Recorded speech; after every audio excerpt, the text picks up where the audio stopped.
সবাইকে স্টক অবজারভারের পক্ষ থেকে শুভেচ্ছা জানাই। জেনারেল ইন্স্যুরেন্স সেক্টর নিয়ে নতুন করে আবার চিন্তাভাবনা করতে হবে।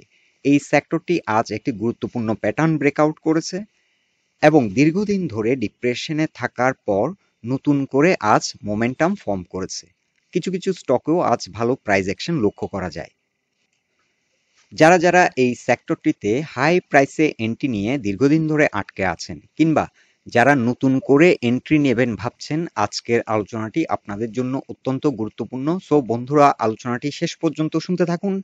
আর আলোচনাটির শুরুতে আমি রিকোয়েস্ট করব, ডিসক্লেমার অংশটি আপনারা ভালো করে পড়ে নেবেন। পুঁজিবাজার ঝুঁকিপূর্ণ। আপনার কোনো পার্সোনাল বাই এবং সেলের কারণে আপনি যদি ক্ষতিগ্রস্ত হয়ে থাকেন, সে দায় স্টক অবজারভার বহন করবে না। ইন্স্যুরেন্স সেক্টর নিয়ে আমরা গত 3 দিন আগে একটি পোস্ট করেছিলাম এবং এখানে কিছু গুরুত্বপূর্ণ স্টক নিয়ে আপনাদের অ্যাটেনশন ড্র করেছিলাম। Asia insurance, Bangladesh national insurance, সেনা কল্যাণ ইন্স্যুরেন্স, প্রগতি ইন্স্যুরেন্স এবং সোনার বাংলা ইন্স্যুরেন্স। সো যারা যারা আমাদের এই চ্যানেলটি নিয়মিত দেখছেন তারাই বেশি উপকৃত হচ্ছেন, কেননা যে কোনো ট্রেন্ডি স্টক সেক্টর নিয়ে গুরুত্বপূর্ণ সব আপডেট আপনাদেরকে আমরাই আগে দিয়ে থাকি।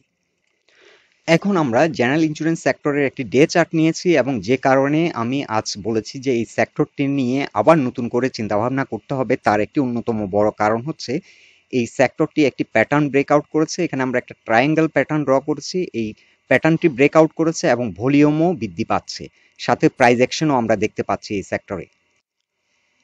ডে চার্টে আমরা দেখতে পাচ্ছি এই সেক্টরটি মোটামুটি একটা ঊর্ধ্বমুখী ধারায় আছে।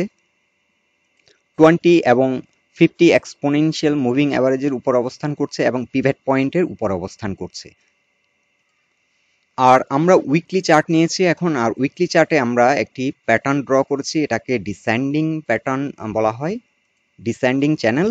আর এই চ্যানেলটিও কিন্তু ব্রেকআউট করেছে এবং উইকলি চার্টে আমরা দেখতে পাচ্ছি 200 এবং 20 এক্সপোনেনশিয়াল মুভিং অ্যাভারেজের উপরে অবস্থান করছে।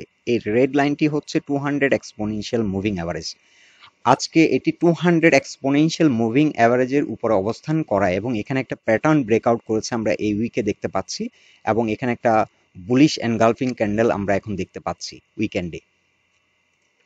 আর যেই কারণে আমরা এই সেক্টরটি নতুন করে আবার একটা র্যালিতে যাওয়ার সম্ভাবনা হয়েছে, সেটি আপনাদেরকে এখানে আমরা দেখাচ্ছি যে এই প্যাটার্নটি ব্রেকআউট করে এটি 200 এক্সপোনেনশিয়াল মুভিং অ্যাভারেজের উপর অবস্থান করছে এবং উইকলি চার্টটি অত্যন্ত গুরুত্বপূর্ণ। উইকলি চার্টে আপ ট্রেন্ডে যেতে পারলে সেটি দীর্ঘদিন ধরে সাস্টেইন করার একটা পসিবিলিটি থাকে। বর্তমানে এই সেক্টরটি 45 পয়েন্টে অবস্থান করছে। এখন এখানে একটা রেসিস্ট্যান্স ফেস করবে 48 পয়েন্টে এসে এবং 51-এ এসে কিন্তু একটা রেসিস্ট্যান্স ফেস করবে। সো উইকলি চার্টে আমরা দেখছি যে মাত্র এটি আপ ট্রেন্ডের দিকে যাচ্ছে। আর এখানে হয়তো আপনারা অনেকেই ভাববেন, যদি সানডে কিংবা নেক্সট উইক কিছুটা আবার কারেকশন দেয়, আপনারা হয়তো মনে করবেন যে এই সেক্টরটা হয়তো রেলি এখন আবার করবে না, আবার অনেকে হয়তো ডিমোটিভেটেড হয়ে যাবেন। এখানে একটি প্যাটার্ন ব্রেকআউট করার পর আমাদেরকে লক্ষ্য রাখতে হবে যে অনেক সময় একটা রিটেস্ট দেয়, অনেক সময় দেয় না। সো একটা রিটেস্ট দিলেও দিতে পারে, তবে এখন এই সেক্টরটি কিন্তু যেহেতু দীর্ঘদিন একটা ডিপ্রেশনে ছিল, এটার কারেকশন ওভার। এখন এটা নতুন করে রেলিতে যাওয়ার সম্ভাবনাটাই অনেক বেশি। এখন আমরা আরেকটু হায়ার টাইম ফ্রেম মান্থলি চার্টে যদি এই সেক্টরটির অবস্থান দেখি, এটি কিন্তু এখানেও আমরা দেখতে পাচ্ছি যে মান্থলি চার্টে 50 এক্সপোনেনশিয়াল মুভিং অ্যাভারেজের নিচে নেমে গেছিল, যার কারণে অনেক নিচে থাকার সত্ত্বেও অনেকে কিন্তু এই সেক্টরটিতে এন্ট্রি নিচ্ছিল না। আজকে যেহেতু এটি আমরা দেখতে পাচ্ছি মান্থলি চার্টেও 50 এক্সপোনেনশিয়াল মুভিং অ্যাভারেজের উপর অবস্থান করছে এবং এখানে যে প্যাটার্নটি আমরা দেখতে পাচ্ছি ব্রেকআউট করছে, যার কারণে কিছুটা আমরা মোমেন্টাম এই সেক্টরটিতে আমরা দেখতে পেয়েছি। সো আমরা যেটি আপনাদেরকে শো করছি যে ডে চার্ট, উইকলি চার্ট এবং মান্থলি চার্ট প্রতিটা ডিফারেন্ট টাইম ফ্রেমেও কিন্তু এই সেক্টরটির অবস্থান খুবই ভালো। সো আমরা কিন্তু এর আগেও ইন্স্যুরেন্স সেক্টর নিয়ে অনেকবার আলোচনা করেছি এবং আপনাদেরকে দেখিয়েছিলাম যে ইন্স্যুরেন্স সেক্টরের কারেকশন ওভার। এখন এটি নতুন করে র্যালিতে যাওয়ার জন্য যেটি important higher time frame monthly এবং উইকলি টাইম ফ্রেমে আপ ট্রেন্ডে যাওয়াটা খুবই গুরুত্বপূর্ণ। সো আমরা তখন বলেছিলাম আর একটু কিছুটা সময় নেবে, কিন্তু এই সেক্টরটি আবার উঠে আসবে, উঠে এসে একটা নতুন করে র্যালি করবে। আর যারা যারা আমাদেরকে বলেছিলেন যে আপনারা এই সেক্টরে হোল্ড করবেন কিনা, আমরা কিন্তু আপনাদেরকে সবাইকে বলেছিলাম যে সেক্টরে যদি আপনাদের হাই রেঞ্জে এন্ট্রি, হাই পয়েন্টে যদি আপনারা এন্ট্রি দিয়ে থাকেন, তাহলে অ্যাভারেজ ডাউন করে নিন এবং ধৈর্য ধরলে এই সেক্টর থেকে আবার একটা রিটার্ন পাবেন। সো এখন যারা যারা ভাবছেন যে নতুন করে এন্ট্রি নেবেন, এখন কিন্তু একটা খুব চমৎকার পজিশনে আছে ইন্স্যুরেন্স সেক্টর, আপনারা চাইলে এন্ট্রি নিতে পারবেন। অ্যাগেন আমরা বলবো যে this is not any financial advice we are providing. আমরা জাস্ট আপনাদেরকে ট্রেন্ড এবং বর্তমান চার্টে আমরা যে ফাইন্ডিংসগুলো পাচ্ছি সেগুলো আপনাদের সাথে শেয়ার করছি এবং আমরা আমাদের ওপিনিয়ন শেয়ার করছি। আপনারাও আপনাদের ওপিনিয়নগুলো আমাদেরকে কমেন্ট বক্সে জানান, কিন্তু বাই সেল সম্পূর্ণ নিজ দায়িত্বেই করবেন। ক্যাপিটাল মার্কেট একটি সেন্সিটিভ এরিয়া, এখানে কেউ কাউকে গ্যারান্টি দিতে পারবে না নেক্সট দিন কি হবে। এখন আমরা এই সেক্টরের কিছু গুরুত্বপূর্ণ স্টক নিয়ে আলোচনা করব। আমাদেরকে অনেক ফ্রেন্ড রিকোয়েস্ট করেছিলেন বিভিন্ন সময় এই স্টকগুলো নিয়ে আলোচনা করার জন্য। সময় স্বল্পতার কারণে আমরা আসলে সব সময় সব পোস্টগুলো আপডেট করতে পারি না, আর আমরা অনেকটা প্রায়োরিটি বেস আপডেট করি যখন যে সেক্টরগুলো ভালো একটা ট্রেন্ডে অবস্থান করে এবং ট্রেন্ডের একটা আপ ট্রেন্ড ঊর্ধ্বমুখী ধারায় যাচ্ছে এরকম একটা সিচুয়েশন অ্যারাইজ করে, আমরা কিন্তু সবার আগে আপনাদেরকে আপডেট দেওয়ার চেষ্টা করি। সো আজকে এই স্টকগুলো নিয়ে আমরা ডিটেলস আলোচনা রাখছি। এখন আমরা উইকলি চার্টে ইস্টার্ন ইন্স্যুরেন্স কোম্পানি লিমিটেড এই স্টকটির যদি অবস্থান দেখি, এটি আমরা দেখতে পাচ্ছি যে একটা রিভার্সাল আমরা সিগন্যাল দেখতে পাচ্ছি এবং এটি 20 এক্সপোনেনশিয়াল মুভিং অ্যাভারেজের উপরে আছে এবং ভলিউমও কিছুটা বৃদ্ধি পাচ্ছে। সো এই স্টকটি এখন যারা হাই এন্ট্রি পয়েন্টে বাই দিয়েছিলেন, হাই প্রাইসে বাই দিয়েছিলেন, তাদের জন্য অ্যাভারেজ ডাউন করার একটা ভালো সময়, এবং যারা নতুন করে এন্ট্রি নেবেন চিন্তাভাবনা করছেন, এটি একটি ভালো এন্ট্রি পয়েন্ট। আর এই স্টকটির ক্ষেত্রে এখন যে পজিশনে এসে বড় রকমের সেল প্রেশার ফেস করবে সেটি হচ্ছে 71, এই রেঞ্জে এসে কিন্তু একটা বড় রকমের সেল প্রেশার আসবে এবং পরবর্তী যে সেল প্রেশারটি আসবে সেটি হচ্ছে 92 রেঞ্জে। আপাতত এই 92ই আমাদের ফার্স্ট টার্গেট হতে পারে। এই সেক্টরটি যেহেতু দীর্ঘদিন ধরে একটা ডিপ্রেশনে ছিল, সেহেতু এই সেক্টরটি একটা মিনিমাম রিট্রেসমেন্ট 38% পর্যন্ত হবে বলে আমরা আশা রাখছি। সো যারা যারা ডে ট্রেডিং করতে চান, শর্ট টার্ম ট্রেডিং করতে চান, তাদের জন্য হয়তো টার্গেট হতে পারে 71, আর যারা একটু দীর্ঘমেয়াদী চিন্তাভাবনা করছেন তাদের জন্য 92। আর যারা অ্যাভারেজ ডাউন করতে পারেন, আপনারা চাইলে এই পয়েন্টে কিছুটা এক্সিট নিতে পারেন এখন যেগুলো লো রেঞ্জে বাই করবেন। আর ওভারঅল মার্কেট যদি আরো ভালো করে, লাইক আগের মতো যদি 2000-2500 কোটি টাকার টার্ন ওভার হয় এবং ওভারঅল মার্কেট যদি শক্তিশালী অবস্থান হয়, সেক্ষেত্রে সেকেন্ড টার্গেট হতে পারে 120। এখন আমরা গ্রিন ডেল্টা ইন্স্যুরেন্স এটির উইকলি চার্ট নিয়েছি এবং উইকলি চার্টে আমরা দেখতে পাচ্ছি যে এটিও কিন্তু একটা প্যাটার্ন ব্রেকআউট করেছিল, আগেই করেছিল কিন্তু মোমেন্টাম পায়নি। তার একটা অন্যতম কারণ হচ্ছে এটি 250 এবং 20 এক্সপোনেনশিয়াল মুভিং অ্যাভারেজের নিচে অবস্থান করছিল, যার কারণে এটাতে অনেকে ইন্টারেস্ট হয়তো আগ্রহ পাচ্ছিল না যে নতুন করে ইনভেস্ট করার। কিন্তু এখন যেহেতু ওভারঅল সেক্টর একটা মোমেন্টাম ফর্ম করেছে এবং ওভারঅল সেক্টর যেহেতু একটা ঊর্ধ্বমুখী ধারায় ফিরে যাচ্ছে, সেক্ষেত্রে এখন আমরা নতুন করে আবার এটার একটা প্রাইস অ্যাকশন দেখতে পাচ্ছি এবং এটি কিন্তু আজকে দিন শেষে 20 এক্সপোনেনশিয়াল মুভিং অ্যাভারেজের উপরে অবস্থান করছে এবং 50 এক্সপোনেনশিয়াল মুভিং অ্যাভারেজে এসে 200 এক্সপোনেনশিয়াল মুভিং অ্যাভারেজে এসে এটি একটা রেজিস্ট্যান্স ফেস করছে। সো এই স্টকটির ক্ষেত্রে আমাদের ফার্স্ট টার্গেট হতে পারে 38%, যেটা 95।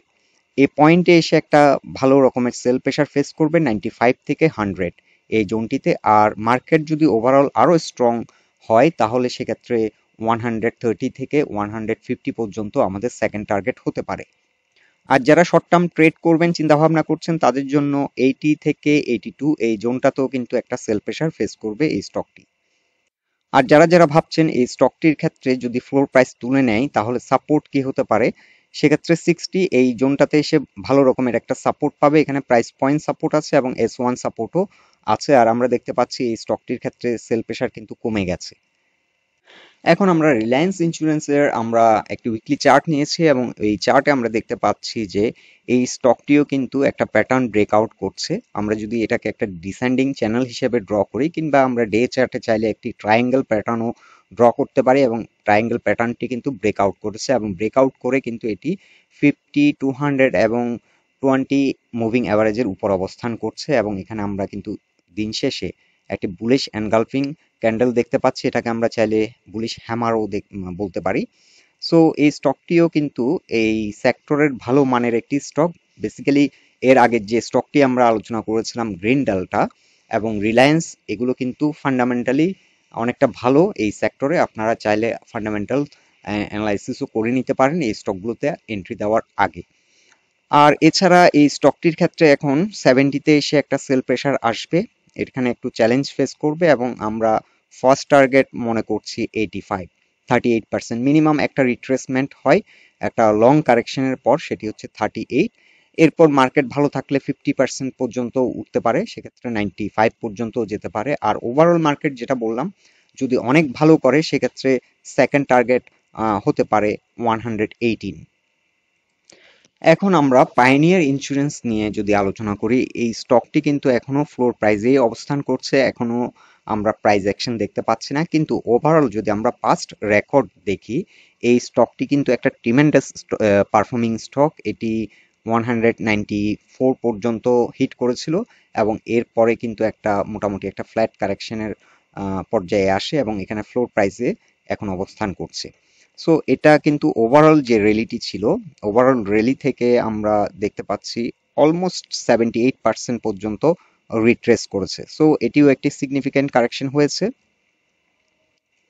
আর এই স্টকটিও কিন্তু ইন্স্যুরেন্স সেক্টরে ফান্ডামেন্টালি অনেকটা স্ট্রং একটি স্টক।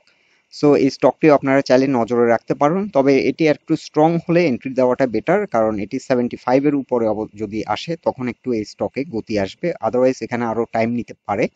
আর এই স্টকটির ক্ষেত্রে ফার্স্ট টার্গেট হতে পারে 118, 38% যে মিনিমাম যে রিভার্সালটা আমরা মনে করি সেটি হচ্ছে 38%, 118 এই পজিশনে ফার্স্ট টার্গেট আমাদের ফার্স্ট সেল টার্গেট হতে পারে।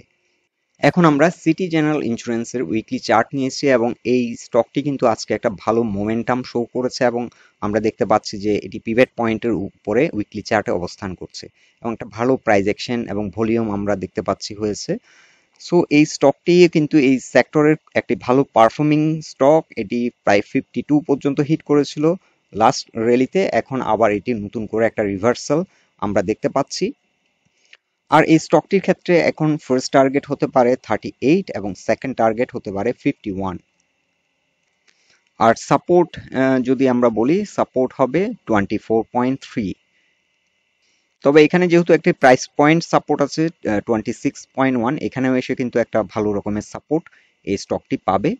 সো আপাতত আমরা ভাবছি যে এই সেক্টরটি অনেক দূর এগিয়ে যাবে এবং যেহেতু এটি একটি লং ডিপ্রেশনের পর রিভার্সাল করেছে, মিনিমাম একটা হয়তো রিভার্সাল আমরা এখানে আপ টু 38 টাকা পর্যন্ত এক্সপেক্ট করছি। এখন আমরা রূপালী ইন্স্যুরেন্স কোম্পানি লিমিটেড এটি উইকলি চার্ট নিয়েছি এবং উইকলি চার্টে এই স্টকটির ক্ষেত্রে আমরা কিছুটা প্রাইস অ্যাকশন দেখতে পাচ্ছি এবং 20 এক্সপোনেনশিয়াল মুভিং অ্যাভারেজের উপরে অবস্থান করছে।